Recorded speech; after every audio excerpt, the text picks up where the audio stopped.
Jai Hind student, today we are going to discuss the long answer in LC. The first question, how did Japan emerge as a developed country despite of its poor natural resources?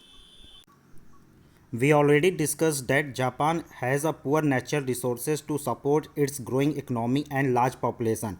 Most mineral resources had to be imported and processing was difficult because they have low graded. So Japan invested in human population and built up the manufacturing and processing industry to convert raw material imported from abroad. This strategy of economic development necessitated the establishment of the strong economic infrastructure to provide the need energy, transportation, communication, etc. In other words, we can say that they have invested on a people, especially in the field of education and health, and their skill and trained people have made efficient use of like land and capital, and the skill and trained people had made the efficient use of natural resources like land and capital and technology also, and these people made the country rich and developed. Now, second question, describe the employment scenario in the three economic sector in India. We already know that in Indian economy there are three sector. First primary, secondary and tertiary, that is service sector. Various economic activities undertaken in these sector. In primary sector include agriculture, forestry, fishing, etc. Manufacturing sector, that is secondary sector, include the manufacturing, and in tertiary, that is service sector, include trade, transport, communication, banking, education, health, etc.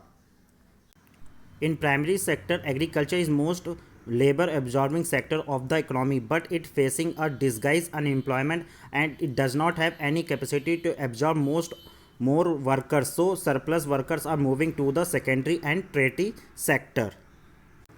So secondary and tertiary sector are most important sector, can help removing the unemployment problem in the country. Next question, what measure have been taken by the government to spread universal elementary education? Measure taken by government to encourage education among children, that first our constitution has provision that state government would provide universal free education up to the age of 14 year. Measure taken by government to encourage education among children, that our constitution has provision that the state would provide universal free education up to the age of 14, and our central government has started a project Sarv Shiksha Abhiyan to provide elementary education to all children between the age group of 6 to 14 by 2010. Special attentions on the girls education. Special school like Navodaya Vidyalaya are established for the children in each district. Vocational stream have been developed to provide high school students with the occupational skill. And midday meal scheme has implemented to increase attendance and retention of the children to improve their nutritional status.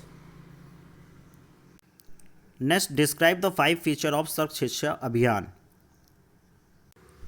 Sarv Shiksha Abhiyan is a significant step toward providing the elementary education to all the children in the age group of 6 to 14 year by 2010.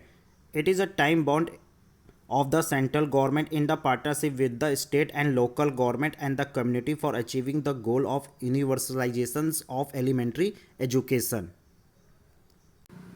Sarv Shiksha Abhiyan is launched by 2001 by 86 Amendment of the Constitution of India as a fundamental rights.